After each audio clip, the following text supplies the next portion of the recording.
Bagi mereka yang ketua umumnya tidak bisa maju pilpres, yang paling mungkin adalah bisa mendukung kandidat capres yang bisa menang. Jawa Timur adalah kunci karena Jawa Timur adalah basis merah dan juga basis hijau. Pak Prabowo masuk ke kelompok Islam politik ini, oleh karena dia masuk ke kelompok Islam besar, ke kelompok di tengah ini, tapi pintunya bukan hanya PKB.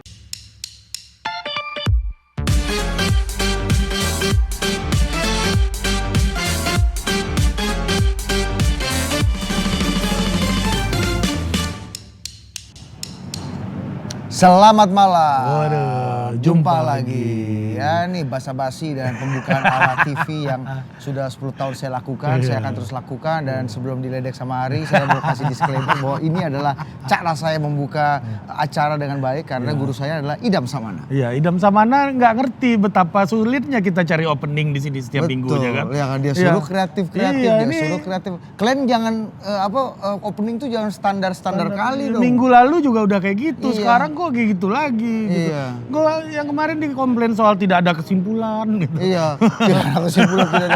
Itu nyari itu Coba. tuh susah banget loh Pak Idam. Iya. Akhirnya kita serahkan pada Om Nganu untuk menyimpulkan. Nah, kali ini situasi politik agak ramai nih gara-gara Ramai ya, ramai itu bukan ramai apa panas? Ya, ramai. Banyak belum tentu berkualitas. Iya, gitu kan. berkerumun tapi belum tentu Tuh bersatu, berhimpun. Iya, gitu. Jadi itu situasi hari ini dan kita melihat banyak partai-partai udah mulai mendaftar ke KPU. Ini sepertinya genderang perang 2024 sudah mulai dibunyikan gitu. Nah, gitu ya. Ya. Jadi startnya sebenarnya pada saat pendaftaran ini ya. Jadi kita Pendaftaran tahu secara ya. formal gitu. Siapa aja yang daftar kan. Kemarin lu bisa aja bikin bendera-bendera partai lu tapi ternyata nggak didaftarin juga bisa gitu kan. Ada tuh partai yang kayak gitu. Ada ya? Ada. Partai apa tuh? Jangan disebut nama dong. Iya, tapi yang menarik adalah dari kita lihat ini ada catwalk ya, ala fashion show itu ya. Itu bukan di Citayam Fashion Week atau di Duku Atas Ini sana, tapi beauty di Mambonjol. contest. Iya, beauty contest nih. Bahkan mereka yang sudah kira-kira setengah jadi atau 3/4 jadi akan berkoalisi udah datang bersama. Iya. Sudah salam-salaman bersama. Iya. Sudah jalan di catwalk bersama. Ada juga masih tercerai-berai ya. Kita akhirnya tahu juga bahwa dia masih beauty contest, Iya. masih jalan di atas catwalk itu kan Iya. untuk memikat orang-orang yang mau ngebit ya. Emang keputusan-keputusan penting itu kadang-kadang nggak bisa cepat-cepat emang. Ada tuh orang yang ini keputusan ini agak penting buat mereka gitu. Betul, Jadi, termasuk soal menikah ya. Iya, soal menikah. Iya. Nah, makanya judul kita kan kawin paksa atau sukarela nih gitu Betul, kan. by consent atau dengan perjodohan. Perjodohan. Nah, ini juga keputusan menikah aja panjang perhitungannya, apalagi keputusan untuk capres. Tapi gitu. gini loh, dijodohkan itu belum tentu menyakitkan juga. Enggak, itu ada. banyak untungnya dan Iya. tiba-tiba cinta bersemi lebih kuat dan lebih Banyak dalam. orang-orang dahulu kan banyak kayak gitu juga kan. Betul, dan bertahan aja, Iya. saling mencintai juga. Nah makanya kita lihat partai-partai, capres-capres, koalisi-koalisi ini yang dari betul-betul dari mereka, atau kita dengar juga kabarnya ada faktor-faktor langit, bintang-bintang di sana yang kemudian memaksa atau menginisiasi mereka untuk saling berjodoh satu sama Nah, lain. karena kita membahas sekarang tuh soal kawin mawin gitu, ada perkawinan silang, ada apa namanya perkawinan antar ideologi Iya, gitu kan. ada perkawinan spektrum yang kita nggak Spektrum, kaget ya. nggak Oh kaget. ini sama ini sih sama, Iya. sama Nah, aja gitu kan. Makanya kita butuh pengamatan dari orang-orang yang melihat peta-peta konstelasi ini setiap hari. Ya, gitu. dan orang-orang ini kerap kali dituduh, dituding menjadi kartel opini publik Iya. yang mempengaruhi suara dan preferensi publik Nah, untuk menyukai calon-calon tertentu atau Nah, partai-partai biasanya tertentu. mereka juga korban dari netizen, Heeh. alah survei bayaran gitu. Iya. Ya emang kalau survei nggak dibayar siapa yang mau ngerjain? Nah, Anda pikir survei itu kerja amal? Iya, memang boleh saja Anda menyumbang atas nama hamba Allah, tapi Boleh. tetap ada sumbangannya. Ada sumbangannya gitu. Karena iya itu ya. Iya, orang gimana sih ini? Memang netizen ini. Iya, emang nggak boleh. Iya. Iya, gua- kalau IKN tanah IKN itu pasti tanah oligarki. Iya. Ya kalau yang punya tanah ya oligarki orang kaya. Ya kan kalau yang belum terlalu kaya kan mungkin tanahnya nggak gede. Iya, tanahnya ya 101 kapling lah. Oke, kita akan membahas kawin-mawin di politik kita belakangan ini. Banyak peristiwa, banyak yang udah menikah atau sudah menyatakan cintanya tapi ternyata bubar jalan begitu aja. Kalau Anda gimana? Lebih kawin paksa atau sukarela? Karena memutuskan sebuah keputusan yang berat itu butuh pertimbangan dan tidak perlu cepat. Nah, Ya, gue dan memilih kita- itu. Tapi gue juga anti sidang isbat. Politik sidang isbat yang biasanya ditentukan jelang hari-hari akhir itu Ya, kita harus hentikan. tapi kan juga. bahayanya gini juga, Dir, kayak Anda kan. Lu kan memilih untuk tidak membuat institusi, tapi tekanan publik ini kan. Ya, betul. Bokap nyokap lu kan. Betul. Termasuk ini kan, ada orang yang nggak mau dikawinkan secara politik, Iya. tapi ekosistem dan Tekanan publik. pendana juga. Iya minta kan, mereka, bohir-bohir "Aku ini kan." kayak cocok yang main Iya. ini ya. Ya udahlah, sama itu aja lah. Iya, udah cocok. Ya, Orang kan. orchid ini. Iya, Kalau- kayaknya oke juga. Iya, gitu kan. meskipun dalam hati juga Iya, belum tentu suka. iya. Nah, kita akan membaca siapa yang tulus, siapa yang tidak tulus, siapa yang suka, siapa yang tidak suka, dan siapa yang dipaksa dan siapa yang sukarela. Di Adu Perspektif.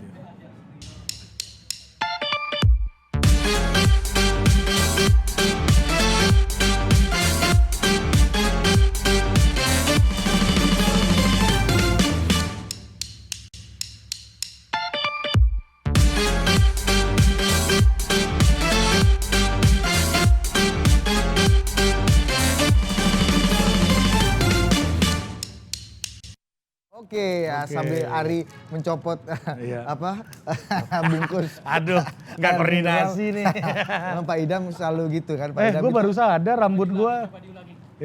jangan. Lu- Meskipun kita tahu, Anda tahu kan meskipun tidak ada mereknya, Anda tahu itu merek apa kan.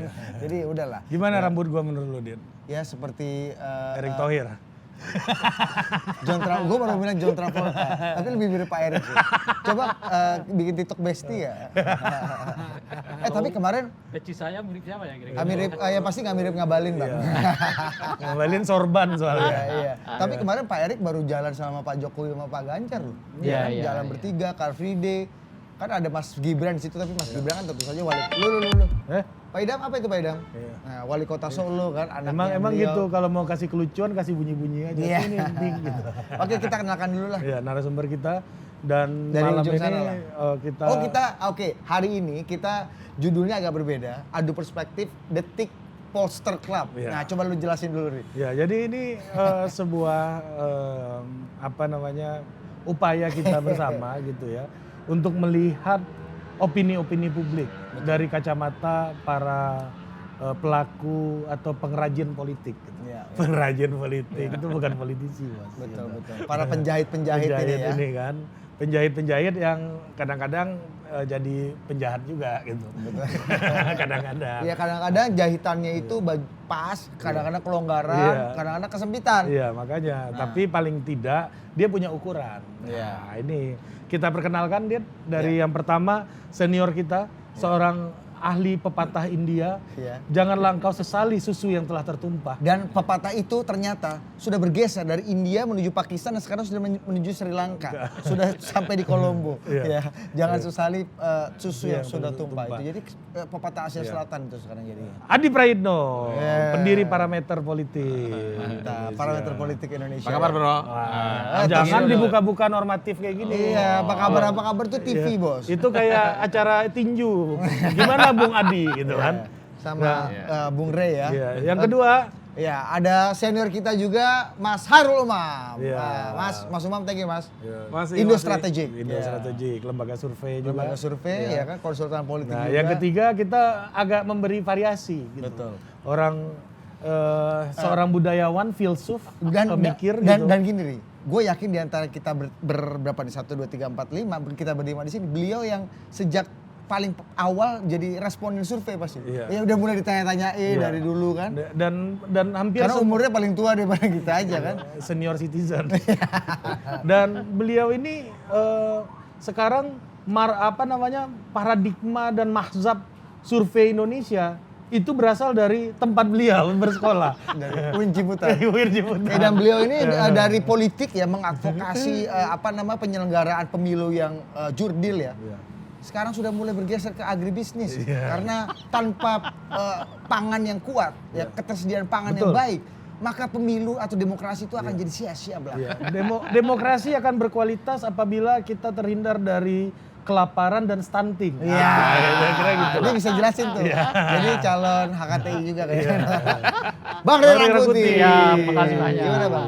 Pembukaan kita udah cukup berlebihan. Waduh, Iya. Jangan gitu lagi ya. Lain kali Bang Adi ya. Apa kabar bro? Kan kita udah ngobrol tadi di situ. Kan kesannya baru kenal. Oh jadi memang political consultant tuh gitu. Di belakang sama di depan beda. Oke Ri, kita bahas apa Ri? Ya, dan hari ini kita sudah ramai pemberitaan di media ya. Ya, Nanti juga akan bergabung para Iya. politisi-politisi ya. yang ada di banyak Zoom lah. ya. Ini soal kawin-mawin gitu. Nah, kira-kira ini dalam peristiwa kawin-mawin sekarang dari nama-nama yang beredar, kombinasi-kombinasi ini, pertama siapa yang menurut pollster hari ini itu yang paling rasional Ya. dan siapa yang paling nggak rasional gitu hari ini kira-kira gitu. Menurut perhitungan ilmu falak ini. Ya, ada satu istilah dalam politik yang disebut dengan kohibitasi politik. Ini bahasa manusianya kumpul-kumpul. Ya. Saya khawatir bahwa perkongsian politik pada hari ini itu sebenarnya adalah perkongsian yang sebenarnya tidak ada komitmen yang sampai clear sampai 2024. Ini kan semuanya sedang olah-olah, mencari partner koalisi, mengusung capres, mencari teman partai. Ini kan sebagai bagian bagaimana partai politik saat ini itu begitu cair dan tidak bisa dipastikan bahwa siapapun mereka nanti yang saat ini sedang melakukan konsolidasi itu bisa maju di 2024. Siapa yang bisa menjamin KIB itu iman politiknya sampai 2024? Di tengah begitu banyak godaan politik yang belakangan mulai muncul. Apalagi misalnya KIB itu tidak memiliki figur kunci, terutama figur-figur yang cukup signifikan di survei gitu ya. Pada saat yang bersamaan, nama-nama yang menjulang, punya elektabilitas sampai nyentuh langit, itu juga sampai saat ini belum menemukan perahu politik. Makanya perkongsian yang sudah mulai muncul, ada Gerindra, ada PKB, kemudian ada Nasdem dan lainnya itu, tentu sebagai upaya bagaimana ini merawat jalan panjang 2024. Yang saya sebut sebagai kohibitasi politik itu adalah, ini tidak bisa dipastikan bahwa mereka merasa saling cocok, ya. Bahwa mereka akan bikin kongsi, iya. Tapi the end of the day-nya saya lihat partai-partai ini akan menikah dan kawin dengan mereka yang kemudian dianggap rasional kalkulasi politiknya. Satu, partai ini siapapun nanti temannya akan mencalonkan kalau ketua umumnya dicalonkan sebagai calon presiden. Itu yang paling mudah. Itu yang paling mudah. Yang kedua, bagi mereka yang ketua umumnya tidak bisa maju pilpres, yang paling mungkin adalah bisa mendukung kandidat capres yang bisa menang. Karena nyaris tidak ada partai politik itu ikut pemilu mendukung calon untuk kalah ataupun niatnya masuk surga. Nggak ada, Pak. Tapi itu karena menyangkut yang sudah pasti menang nih. Karena kebanyakan calon kan nggak punya calon, partai nggak punya calon-calon yang kuat-kuat amat gitu kan sebenarnya. Ya, yang ketua umumnya nih gitu. Nah, kalau kita lihat flashback ke belakang, dulu itu kenapa Pak Jokowi dulu itu bisa angkanya begitu menjulang sampai 12 sampai 15% jaraknya dari Pak Prabowo ketika tahun 2013 jelang pemilu 2014 ketika nggak ada incumbent gitu. Nah, tapi hari ini nggak ada satu calon yang betul-betul menjulang Di angka atas surveinya. 30% lah at least ya. Pak yang Jokowi jaraknya, dulu sampai 40. Jaraknya, Oh, jaraknya. jaraknya sekitar 12. Disparitasnya ya? Iya, 8 sampai 12 sampai ada yang 15% bahkan jaraknya. Karena sebenarnya pemilih itu terdistribusi ke banyak calon.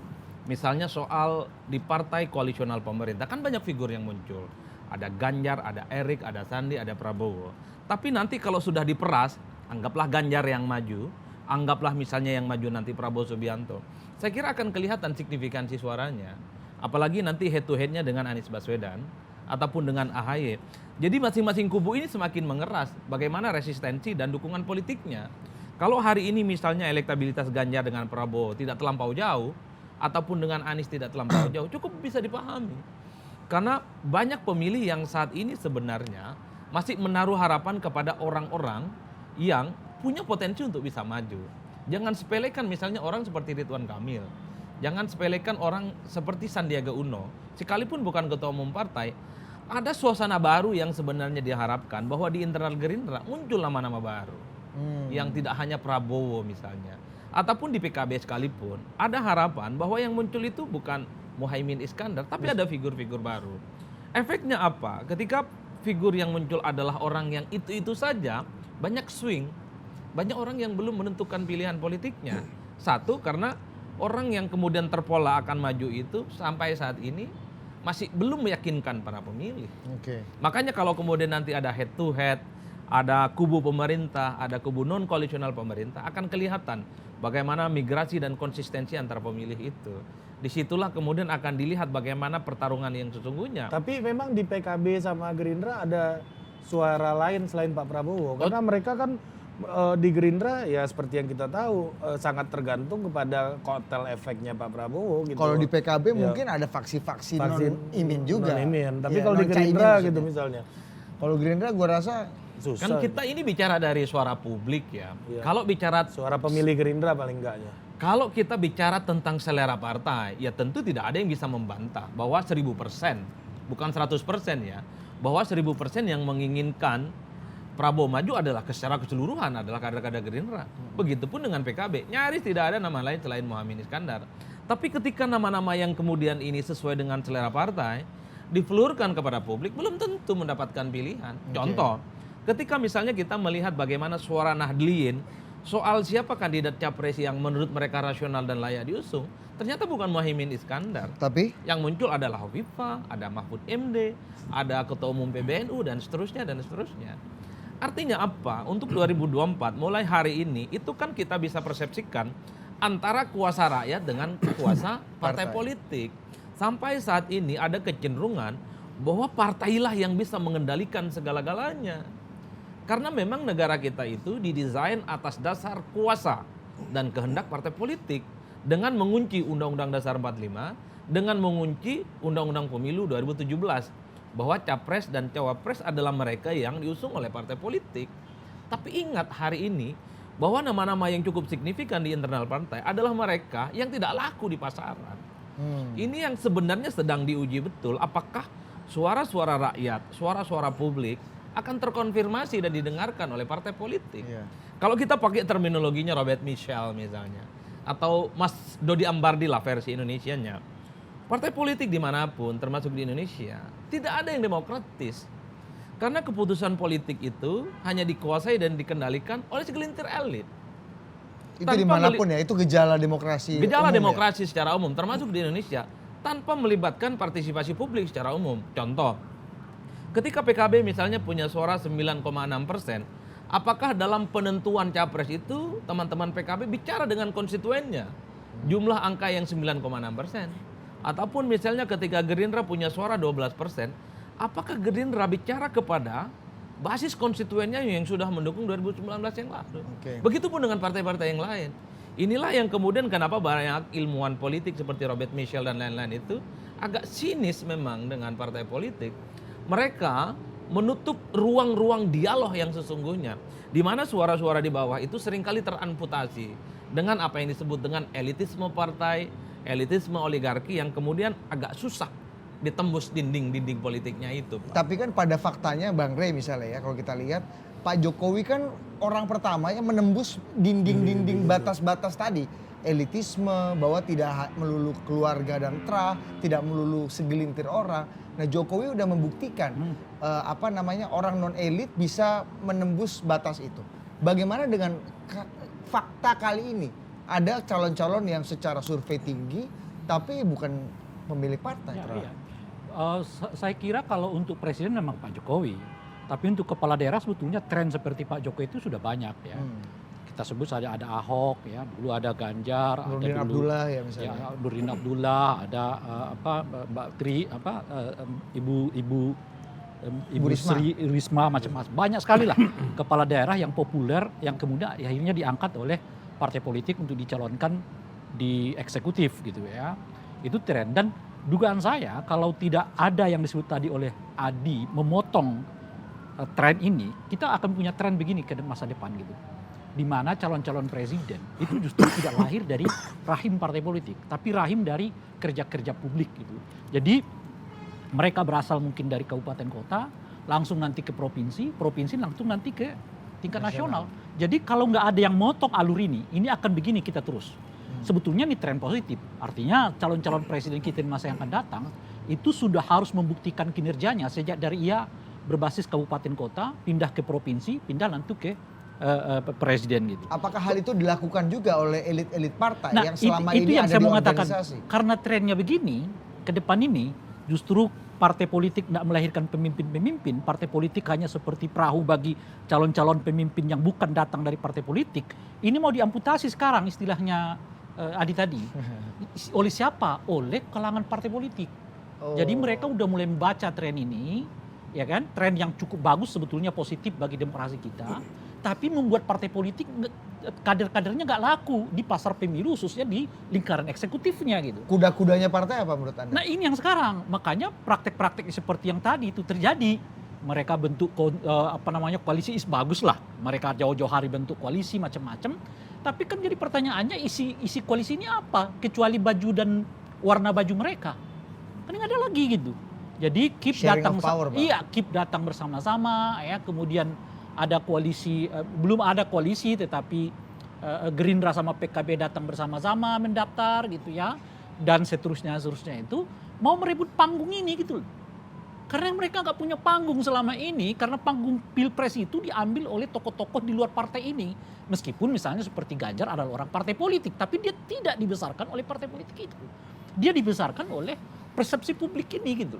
Nah oleh karena itu mereka mulai bangun sendiri panggung-panggungnya melalui dramatisasi seperti datang bareng-bareng ke KPU gitu ya, macam-macam dan seterusnya itu. Memang perhatian orang jadi ke sana kan. Kita tiba-tiba mengatakan akan ada koalisi inilah, itulah. Padahal mereka cuma mau mencari perhatian saja. Nah, karena selama ini perhatiannya ke tokoh-tokoh, sekarang mau mereka ambil alih.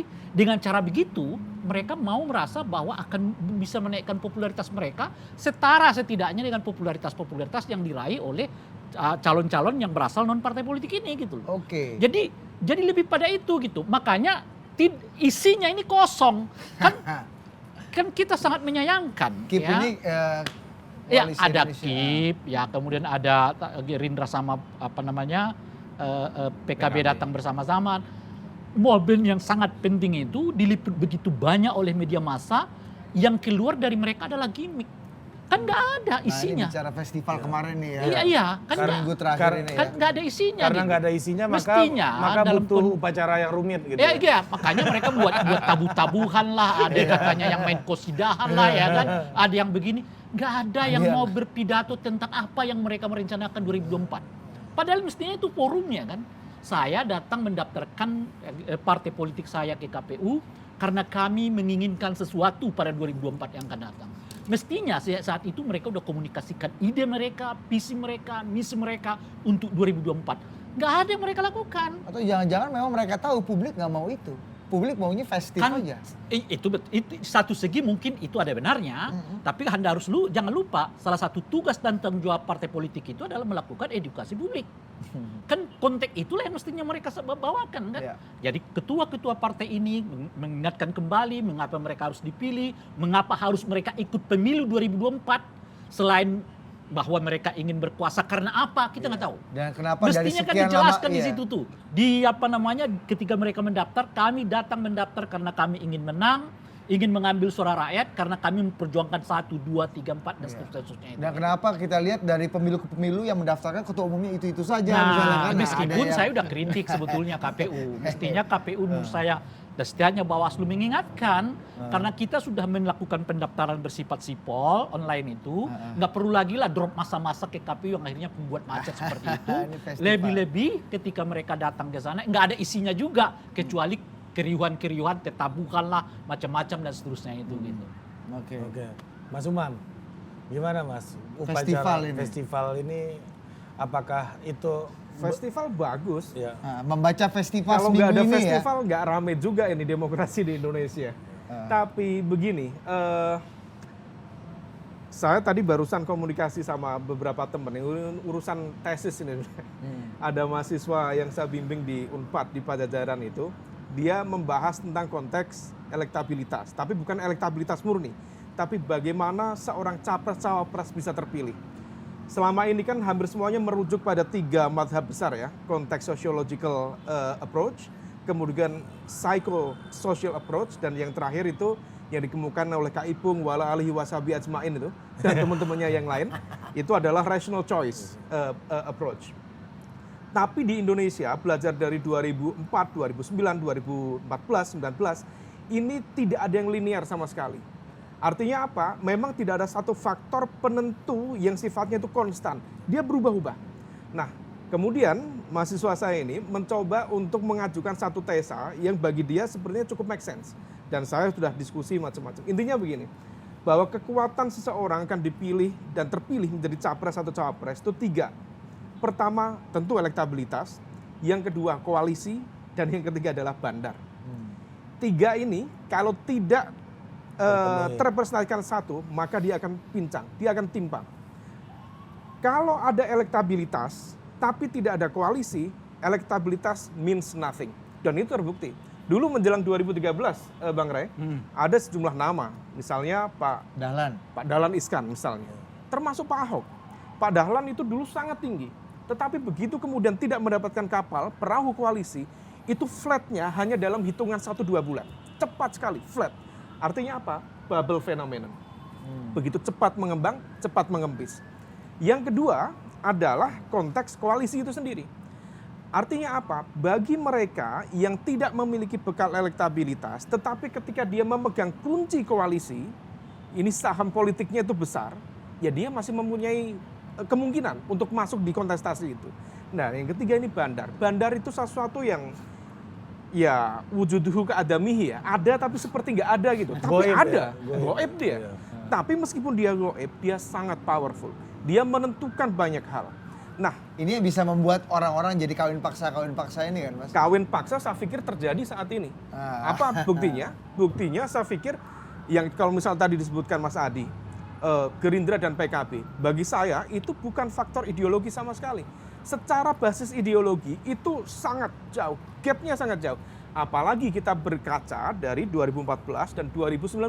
Iya. Di mana dulu misalnya, let's say lah, Pak Prabowo ya, begitu menikmati dan juga merasakan bagaimana euforia yang didorong oleh kekuatan Islam. Saya harus katakan misal kelompok Islam kanan. Dan itu memberikan insentif elektoral cukup memadai. Apa bukti memadai? Gapnya itu ternyata tidak terlalu jauh. Bahkan seorang Pak Jokowi incumbent di 2019, gapnya itu ternyata tidak sejauh seperti yang disurvei-survei. Nah, artinya apa? Ada pengimbangan di sana. Nah, kemudian tadi Gerindra, PKB sebagai representasi kekuatan politik Nahdliyin mengakomodir kekuatan politik Islam moderat yang merespon, mengcounter kekuatan Islam kanan tadi. Artinya apa? Kalau kita bicara ideologi, hampir tidak bertemu ini. Ini air dan minyak. Ini kekuatan konservatif dengan kekuatan moderat. Tapi apakah Gerindra masih konservatif, Mas? Apakah Pak Prabowo masih konservatif? Inilah berkah dari pandemi. Apa berkahnya? Pintar untuk bercuci tangan, menjaga jarak, dan menggunakan masker. Supaya apa? Supaya tidak ketahuan. Tapi masyarakat kita yang tentu memiliki literasi politik yang memadai tentu bisa memahami apa perbedaan ini. Nah, itulah yang kemudian satu poin ya, kemarin ketika Profesor Dan Slater dari University of Michigan berkunjung ke Persepi di kantor teman-teman di Indikator, salah satu faktor yang kemudian diindikasi menjadi elemen terkuat dari authoritarian turn in Southeast Asia adalah munculnya kekuatan polarizing figures. Polarizing figures. Figur strongman yang punya kekuatan cukup besar, tetapi dia mampu memainkan polarisasi yang cukup signifikan. To some extent dia bisa berada di satu kekuatan, di sisi yang lain dia bisa berubah. Nah, perubahan inilah yang kemudian kita tidak bisa menyalahkan, itu bagian dari strategi politik, political approach dari yang bersangkutan. Ikhtiar, ini udah 3 kali pilpres dan kebetulan belum pernah menang. Nah, maka kemudian sekarang kita bisa memahami kenapa kemudian Gerindra begitu ingin untuk bersama-sama dengan PKB. Kenapa? Karena Tadi kalau kita mencuci lihat, tangan, menjaga jarak dan memakai masker itu tadi. itu salah satu. Heeh. Tetapi kenapa PKB? Ya salah satunya itu tadi. Tetapi kalau kita bicara elektoral secara general, salah satu titik lemah dari kekuatan Pak Prabowo di 2014 dan 2019 adalah defisit elektoral di Jawa Timur. Oh, I see. Dan sebenarnya bukan hanya Jawa Timur, tetapi di Jawa Tengah itu sebenarnya ada sekitar 7 juta ya, DPT yang tidak tergarap. Di Jawa Timur ada sekitar 10 juta, bahkan 11 juta DPT yang tidak tergarap. Tapi gap antara Pak Prabowo dengan Pak Jokowi cukup besar di sana. Nah, maka Dengan kemenangan Pak Jokowi ya. dan akhirnya menang Pak Jokowi. Kenapa menang Pak Jokowi? Karena narasi kekuatan Islam, narasi politik kebangsaannya lebih berpihak dengan basis pemilih Nahdliyin. Inilah yang kemudian dievaluasi misalnya oleh Pak Prabowo berusaha mendekati basis kekuatan Nahdliyin. Sebenarnya PKB itu hanya satu elemen dari basis kekuatan Nahdliyin. Yang ditargetkan Pak Prabowo saya yakin bukan sekedar ingin bersama Caimin. Tentu ingin bareng karena faktor presidential threshold 20%. Tetapi begitu kemudian sudah disamakan ini, apakah Caimin akan menjadi prioritas utama? Tentu, tetapi tidak menutup kemungkinan. Maka kemarin muncul nama-nama seperti Mbak Hovifah dan lain sebagainya. Ya. Tapi meskipun demikian, belum tentu itu kemudian menghasilkan kemenangan. Oke, tapi Kenapa? artinya Jawa Timur adalah kunci buat Pak Prabowo. Jawa Timur adalah kunci karena Jawa Timur adalah basis merah dan juga basis hijau. Ya. Tetapi pada saat yang sama, situasi hijau saat ini menuju 2024 sangat berbeda sekali dengan situasi hijau di 2019. Karena Ada faksionalisme cukup signifikan di dalam struktur kekuatan NU. Perbedaan gap komunikasi antara Caimin dengan Ketum PBNU, Kiai Haji Yahya Khalil Stakuf, dan itu kemudian berimbas di dalam konteks komunikasi di struktur NU. Nah, oleh karena itu, saya tidak begitu yakin kalau misal nanti elemen-elemen ini ya, mungkin ada 4 koalisi, let's say 3 koalisi, kemudian mencoba menahan diri, tidak menggunakan narasi atau eksploitasi politik identitas, maka kekuatan kelompok yang dulu memainkan kelompok moderat itu, teman-teman NU tidak akan segarang di 2024 nanti. Di saat yang sama ada gap dari komunikasi antara PKB dengan struktur di PBNU, maka akan berimplikasi pada mesin politik Nahdliyin di 2024 nanti. itu cerita antara Gerindra dengan PKB, Ri. Tapi bagaimana dengan Jokowi sendiri? Nah, ini banyak yang menganggap beberapa waktu belakangan, Bang Rey, aroma bau amisnya terasa bahwa Pak Jokowi kayaknya gendang bertalu-talu antara Pak Jokowi dengan Pak Prabowo, kayaknya saling cocok. Bahkan Pak Prabowo dalam beberapa kesempatan memuji Pak Jokowi kayak kita berdua memuji Bang Rey gitu kan, dengan sangat kagum dan sangat takzim gitu. Boleh Pak Idam boleh kita putarkan lagi nggak pujian-pujiannya Pak Prabowo untuk Pak Jokowi? Tadi kan untuk Gerindra, nanti kita akan bahas sambil nunggu Bang Daniel Johan ya bergabung. Tapi kita tentang Pak Prabowo dan Pak Jokowi, ini bagaimana sebenarnya Pak Prabowo dan Pak Jokowi? Nanti kemudian dilanjutkan Pak Idam dengan soundbite atau komentarnya Muhammad Kodari kemarin di acara Total Politik. Jadi Pak Idam belum, oke, dari Pak Idam. Oke, gimana Bang Rey? Puji-pujian yang luar biasa. Saya kira ada 3 itu. Pertama itu memang sudah semacam tabiat Pak Prabowo menurut saya. Beliau ini orang yang relatif, karena mungkin militer ya. Jadi begitu dia punya orang sebagai komandannya, dia akan tunduk dan patuh pada komandan itu. Saya kira saya sudah mengatakan ini sejak tahun 2019 yang lalu dengan mengatakan, saya pernah mengatakan bahwa ada kecenderungan Pak Prabowo nanti akan masuk koalisi Pak Jokowi. Tapi kalau nanti Pak Prabowo masuk dalam koalisi Pak Jokowi, saya mengatakan kemungkinan besar Pak Prabowo adalah orang yang terakhir meninggalkan Pak Jokowi. Itu artinya loyal dong. Sangat loyal. Itu tabiat dari seorang prajurit beliau itu. Jadi kalau tidak ada hal yang betul-betul prinsipil yang mengganggu hubungan Pak Jokowi dengan Pak Prabowo akan tetap loyal. Itu menurut saya tabiat militernya. Yang sipil-sipil udah cabut duluan. Udah cari panggung sendiri-sendiri lah. Tapi beliau akan tetap bersama dengan Pak Prabowo itu, Pak Jokowi itu. Itu yang pertama. Tapi pada saat yang bersamaan juga pilihan ini tentu bagian dari strategi Pak Prabowo sendiri dalam konteks apa? Dalam konteks untuk tetap meraih simpati dari fans lah ya, fansnya Pak Jokowi. Karena bagaimanapun figur Pak Jokowi nggak bisa ditinggalkan dalam 2024 yang akan datang. Saya kira bukan hanya Pak Prabowo, hampir semua capres-capres itu memiliki keinginan untuk selalu kelihatan dekat dengan Pak Jokowi, minus mungkin Anies Baswedan. Karena Anies Baswedan memang harus mencitrakan dirinya sebagai orang yang berbeda dengan Pak Jokowi. Nah di luar itu ya mencoba menyapa Pak Jokowi untuk mendatangkan efek elektoral lah dari kedekatan mereka dengan Pak Jokowi itu. Itu yang kedua. Nah yang ketiga, tentu saja dalam konteks memungkinkan untuk mencari tokoh-tokoh lain di luar yang saya sebutkan dengan PKB itu tadi. Saya bahkan nggak terlalu yakin kalau Pak Prabowo dicalonkan dengan Caimin. Nggak yakin saya itu. Jadi kalau tadi Bung Umam mengatakan sangat memungkinkan Gerindra untuk mengambil Pak Prabowo, Caimin sebagai teman koalisi. Prioritas utama katanya. Justru yang saya lihat sebetulnya adalah pihak PKB yang mau mendekati Gerindra. Gitu ya. Pertama misalnya ketika isu ini muncul terlebih dahulu, itu datangnya dari orang PKB bahwa ada keinginan menduetkan Pak Prabowo dengan Caimin. Ketika mendaftar yang kemarin, saya kira Caimin yang datang duluan ke KPU, baru kemudian Pak Prabowo datang belakangan gitu. Sebetulnya dari beberapa situasi lapangan itu, justru saya membaca PKB memiliki keinginan yang kuat untuk disandingkan dengan dengan Gerindra. Tapi Gerindra sendiri belum menyatakan diri bahkan bergabung dengan PKB karena mereka punya potensi untuk bergabung dengan partai politik yang lain. Dalam hal ini adalah PDI Perjuangan gitu. Yang tentu saja bagi mereka PDI Perjuangan jauh lebih memiliki magnet besar dibandingkan dengan PKB gitu.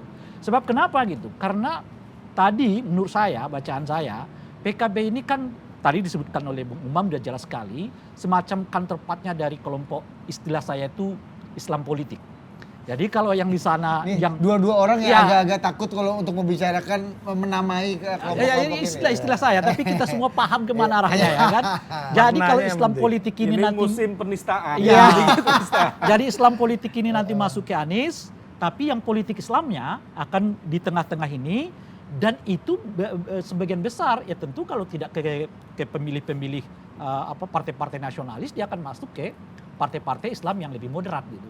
Artinya ini nggak usah dijamah oleh Pak Jokowi saja melalui partai Islam, cukup dijamah melalui partai-partai nasionalis seperti PDI Perjuangan dan seterusnya. Kenapa gitu? Karena Pak Prabowo sendiri sudah mulai bersaing dengan Anies Baswedan dalam konteks ini. Jadi relatif saingannya Pak Prabowo itu sebetulnya kan bukan Ganjar atau tokoh-tokoh yang lain, tapi saingannya Pak Prabowo itu adalah Anies Baswedan. Kalau Anies Baswedan akan maju. Oleh karena itu mungkin kesulitan Pak Prabowo masuk ke kelompok Islam politik ini, oleh karena ia masuk ke kelompok Islam besar, ke kelompok di tengah ini, tapi pintunya bukan hanya PKB, termasuk di dalamnya adalah PDI Perjuangan dan ditambah dengan Pak Jokowi. Oleh karena itulah kalau kemudian kelihatan Gerindra, ya tentu dia akan menyapa PKB itu udah jelas, menimang-nimang PKB jelas, tapi bukan prioritasnya menurut saya. Prioritas saja jadi ini adalah sasaran antara aja nih. Bahwa PKB datang ke Gerindra, ya Gerindra bersyukur gitu loh. Kita nggak usah sapa, nggak kita aja udah datang jadi sendiri. Jadi kalau kata Mas Umam, hipotesanya Pak Prabowo butuh hijau. Ya butuh hijau. Yang hijau butuh legitimasi. Makanya ketika Gerindra. PKB datang, ya tentu saja Gerindra senang. Tapi kalau sebetulnya bacaan saya bukan strategi utama mereka. Strategi utama mereka adalah bagaimana mereka menduetkan diri bersama dengan PDI Perjuangan. Kalau PKB masuk, ya tentu saja mereka senang ya kan. Memang sesuatu yang diharapkan, tapi tidak dalam konteks prioritas gitu. Kalau saya agak beda dengan Bang Ray ya. Kalau bicara tentang kemungkinan koalisi antara Gerindra dan PKB, saya membaca ini bukan hanya soal PKB itu ingin merapat ke Gerindra dan mewajibkan Muhaimin Iskandar sebagai cawapres Prabowo Subianto.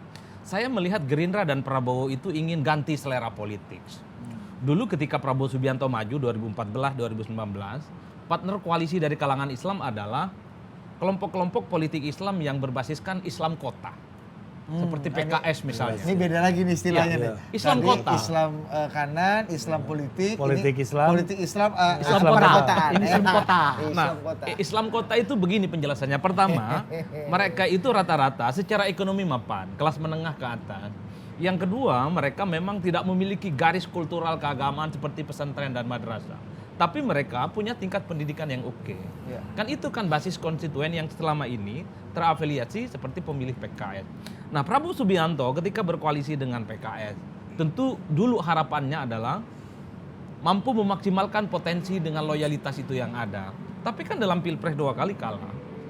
Nah, sebagai partai yang kemudian dipersepsikan sebagai partai yang nasionalis, agak ke kiri banget nih Gerindra, dia butuh misalnya partner koalisi yang kemudian memiliki basis irisan kelompok Islam tradisional. Jawabannya adalah PKB. Jawabannya adalah PKB. Ini yang saya kira bahwa Pak Prabowo itu ingin menghilangkan kesan bahwa selama ini Pak Prabowo ini dekat dengan kelompok Islam politik yang disebut dengan Bang Rai. Yang Anda sebut Islam perkotaan ya? Betul, ingin menghilangkan kesan bahwa Prabowo ini hanya dekat dengan kelompok-kelompok Islam kota yang jumlahnya tidak terlampau signifikan. Ketika bicara BKB, seakan-akan Prabowo itu melihat ada ceruk besar yang ada di sana. Karena ada basis Nahdlin dan Jawa Timur sebagai kandang.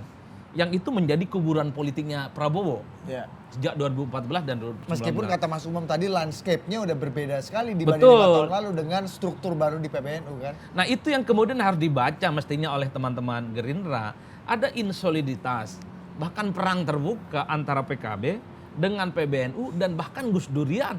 Dan itu tidak bisa disepelekan.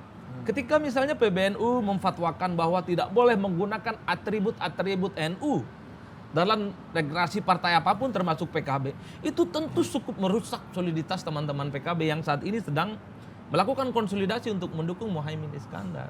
Makanya dalam berbagai kesempatan saya mengatakan, sepertinya soal Gerindra dan PKB itu tentu Gerindra butuh partai Islam yang moderat, tradisionalis, kemudian dia berbasiskan Nahdlin yang cukup mayoritas.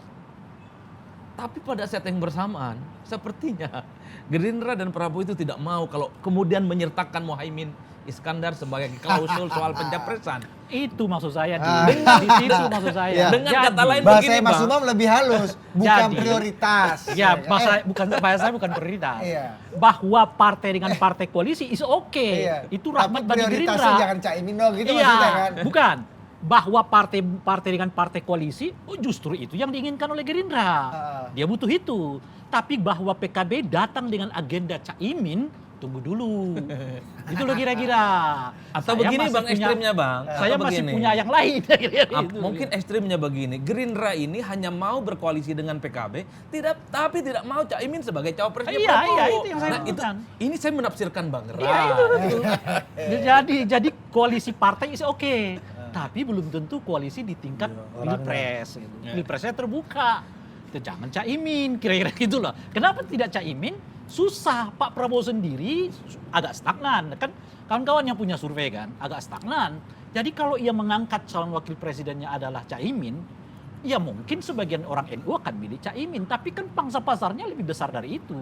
Oleh karena itu butuh figur yang lain yang memungkinkan wakil presiden ini bisa mendongkrak Dan ya, gak otomatis hijau tradisional ini akan milih Imin kan? Tadi sudah dijelaskan oleh Umam. Peta PKB itu sendiri tidak melulu segaris dengan Caimin. Iya. Banyak sekali variannya, jangan dilupakan. Dan yang paling penting dari varian itu adalah soal ketua umum PKB. Di luar PKB ada kelompok-kelompok yang disebut dengan mazhab Gus Durian. Ini semua punya pengaruh yang cukup kuat terhadap internal PKB yang kelihatan hubungannya Caimin dengan kelompok-kelompok ini tidak terlalu harmonis Ketua umum saat PBNU ini. maksud Anda tadi ya? Salah satunya dengan ketua umum PBNU, salah satunya dengan kelompok yang kita sebut sebagai mazhab Gus Durian itu, hubungannya akhirnya ini tidak terlalu manis. Kita udah baca kan kemarin-kemarin mereka silih ganti ya, berbalas pantun bahkan di media sosial dan seterusnya itu gitu. Jadi tidak tunggal NU ini. Oleh karena itu, kalau dipaketkan ini, artinya koalisi PKB dengan Gerindra itu dengan paket ini, Ya. itu yang saya sebutkan, tunggu dulu, kira-kira gitu lah Gerindra itu kan. Kita lihat dulu lah. Ya tentu tidak akan katakan oleh PKB tidak mungkin, tunggu dulu, kita lihat aja dulu. Kan prosesnya masih panjang. Ya. Nanti akan ditentukan mungkin seminggu ya sebelum pendaftaran ke KPU. Ya. Disitulah akan dilihat, nanti akan disurvei lagi. Laku nggak sih di pasar pemilu kalau Prabowo dengan Caimin? Tapi Anda feeling Anda PKB call-nya tidak akan setinggi Caimin kan? Atau memang harus ada call tinggi dulu baru kemudian Gini, nanti di tikungan-tikungan akhir kita bisa lihat ada pembalap-pembalap yang tidak underdog nih bisa menyalip gitu. Kita memang harus betul-betul berhati-hati ya dalam membaca pergerakan politik Caimin. Kenapa? Ya karena Caimin itu punya ilmu belut kecemplung oli. Licin, luar biasa. Dan pada saat yang sama beliau punya insting politik yang cukup tajam. Buktinya apa? Di hampir semua pilpres sejak 2004, 2009, 2014 sampai 2019, dimanapun posisi dia, disitulah kemenangan berada. 16 tahun jadi ketua umum, lebih lama dari Itulah. Pak Surya dan lebih lama dari Itulah. Pak Prabowo. Artinya apa? Artinya dia dengan segala kekuatan dan kelemahan Caimin, dia mampu mengonsolidasikan basis kekuatan di dalam strukturnya. Nah kalau misal tadi disebutkan, apakah kemudian PKB itu sama dengan Gerindra, sama dengan model Nasdem, sama dengan model PDIP? Relatif sama. Itu centrally control. Memang ada varian-varian kekuatan di dalamnya, tetapi relatif bisa dinetralisir dengan cepat dan efektif oleh Caimin. Nah, di dalam konteks ini tadi kembali ke yang disampaikan oleh Bang Rey, betul, Gerindra, PKB bertemu, targetnya adalah melampaui 20% presidential threshold. Tetapi memang target utama PKB tentulah Caimin. Kenapa? Karena ya itu memang simbol dari kekuatan struktur PKB itu sendiri. Meskipun demikian kita juga harus memahami bahwa Caimin itu seringkali tidak hanya kemudian melakukan itu dengan cara pandang ideologis. Tetapi seringkali apa dia? Melakukan trading. Apa tradingnya? Real, Mas. Di semua hampir jalan-jalan itu di menjelang 2019, Caimin for Cawapres. Itu se-Indonesia ada. Kemarin semua. baru deklarasi gede-gedean Ri di Stadion Delta Sidoarjo. Sidoarjo. Iya kan? Tapi ingat, switch-nya gampang nggak? Gampang banget. Iya. Nah, apa yang membuat switch itu gampang? Tentu, kalau hitung-hitungannya ketemu, Bahkan Mas, angkanya ketemu, iya. Bahkan Mas, bisa jadi cair. Itu Mas, makanya. publik itu berpikir gini Bang, 2019 lalu kayaknya, wah serius nih PKB mau nyalonin Rhoma Irama nih, atau 2014 lalu kan? Ternyata. Kan kalau Caimin ini kan memang orang yang relatif terbuka lah. Ya 2019 kita rame-rama. Ini Bang Daniel belum gabung ya sama kita Bang Daniel ya? Oke, harusnya tapi ini 2019 juga beliau juga mencalonkan diri sebagai calon presiden. Yang makin dekat ke proses pencalonan, makin hilang nama beliau sebagai calon presiden. Gitu ya. Mas Budi, saya ingin menambahkan sedikit Mas Budi. Tapi di 2024 ini saya menduga ya, sepertinya Caimin akan lebih serius. Dia tidak akan bermain-main seperti yang dilakukan di 2019. Apa ada sekedar trading tadi? Iya. Loh. Iya, ini bukan Apa sekedar jaminannya Caimin ini lebih serius hari ini gitu? Iya, yang pasti jaminannya saya nggak mau taruhan Alphard. Itu Mas Adi aja itu. Ya, taruhan Innova aja. Kalau kata Bang Kodari gini, Innova soalnya. Bang Kodari gini ngomongnya, Alphard saya udah 2. Tinggal tahun berapa itu? Tapi begini. Kodari masih mau ikut 2024 atau tiga periode? Tapi Harusnya kita undang ya dia ya, buat berkeramaian. Beliau Tapi indera penciuman Anda merasa bahwa Caimin bukan sekedar Tidak. penjual atau makelar saja. Saya Sekarang yakin dia kali pengen ini tidak. Jadi Saya yakin pemain. kali ini Pemain tidak. nih. Kenapa begitu? Karena ini berkaitan dengan konteks keselamatan politik dan juga masa depan politik dia di PKB itu sendiri. Tadi di sebagian teman-teman sudah mengelaborate, ada situasi berbeda, ada lingkungan politik berbeda dalam konteks politik Nahdliyin. Di struktur PBNU tentu tidak mudah melakukan komunikasi yang lebih produktif dengan misalnya Gus Yahya. Oke lah semuanya itu kita bisa membangun komunikasi yang lebih baik, tetapi tentu ada gap yang itu tidak mudah untuk ditutup gitu. Itu satu hal. Dan terbuka gap itu Mas. Dan Mas terbuka. Umam. Dan impact dari proses kemarin di Muktamar PBNU, saya pikir itu adalah sebuah eksebisi bagaimana kekuatan A dengan kekuatan B itu bertarung. Itu yang pertama. Yang kedua, ada kekuatan di eksternal NU yang mencoba untuk bermain-main dengan NU dan itu kemudian memiliki impact kepada situasi politik yang akan datang. Arah politik NU, struktur ya, itu akan diarahkan kemana dukungannya, ada pihak-pihak yang mencoba bermain itu. Eksternal. eksternal. Saya tidak mungkin berbicara nama, tetapi saya pikir kalau teman-teman mencermati itu ada satu nama yang arahnya clear di situ. Ya, Itu yang kedua. Dan itu bisa ketemu dong dengan PKB. Titik Bisa. singgungnya ada dong. Kuat Titik singgungnya Mas, kalau struktur NU sudah terkonsolidasi dengan baik, ada kekuatan logistik yang siap membackup, maka Caimin harus mengantisipasi adanya konsolidasi kekuatan yang tadi menggunakan istilah Gus Durian, let's say Mbak Yeni mengonsolidasikan kekuatan, dan Mbak Yeni mungkin dianggap sebagai salah satu pemilik saham politik di PKB, dan kemudian kembali gitu ya, go back to PKB, maka ini berpotensi menjadi potential challenge untuk kepemimpinan Caimin. Nah tentu dalam hal ini ya Caimin sendiri harus mengantisipasi itu. Meskipun di saat yang sama ya kita juga bisa memahami Caimin biasanya relatif cepat dan cermat mencermati indikator-indikator yang berkembang dan biasa dipangkas lebih cepat. Dengan kata lain, Umam ini ingin mengatakan bahwa PBNU yang saat ini dibilang apolitis, jauh dengan Pilpres, itu jauh lebih politis dari NU sebelumnya. Saya tidak melakukan itu. Saya mau argumen itu, NU yang sekarang itu jauh lebih politis dari NU yang sebelumnya.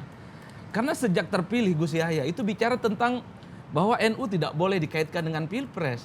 Tapi kita tahu begitu banyak kader-kader NU itu terdistribusi ke begitu banyak partai politik. Dan semua pengurusnya berbagai macam parpol. Sekarang ya. Dan itu yang kemudian menurut saya NU cukup politis hari ini. Sekjen dan waketumnya semua nggak ada PKB lagi. Bendung. Dan bahkan PKB nggak ada tuh. Bendum kan kemarin. Gus Ipul tuh apa ya? PDIP. PDI masih ya? Oh, sampai saat ini belum kelihatan Iya, jenis kelamin. apa iya Tapi di kalau antara Gus Ipul? dua itulah. Eklektik. Itu yang kemudian membuat saya begitu yakin bahwa NU yang saat ini sebenarnya itu jauh lebih politis dari NU yang sebelumnya. Wow. Bahkan indera penciumannya untuk 2024 itu cukup luar biasa. Ini ibarat orang ya taruh telur tidak di satu keranjang, tapi taruh telur di banyak keranjang. Kalau keranjangnya satunya pecah, maka ada harapan-harapan lain yang kemudian bisa didiseminasi sebagai kepentingan dari NU. Kan itu yang sebenarnya kalau melihat bagaimana Caimin dengan NU ya. Tapi overall bagi saya ingin setback ke awal. Kenapa saya bilang bahwa perkongsian dan dinamika politik yang terjadi hari ini tidak lebih dari sekedar kohabitasi politik. Karena semuanya belum ada yang pasti. KIB misalnya, kalau nanti capres dan cawapresnya adalah mereka yang tidak punya elektabilitas yang tinggi, kok rasa-rasanya ketiga partai ini akan mudah iman politiknya berubah. Karena bagi mereka bukan hanya ikut pemilu tapi untuk menang. Yang kedua, ketika Gerindra dan PKB merasa sama-sama cocok, ini kok barang nggak deklarasi Pak. Pasti ada syai'un yang nggak selesai di situ. Mungkin itu yang disebut bahwa Gerindra hanya mau dengan PKB, tapi tidak mau sebagai cawapres bagi Caimin, kan itu. Ataupun ketika Nasdem memunculkan nama Anies Baswedan yang menjadi simpul mempertemukan antara PKS dengan Demokrat, tapi sampai sekarang nggak jelas bagaimana sikap politiknya.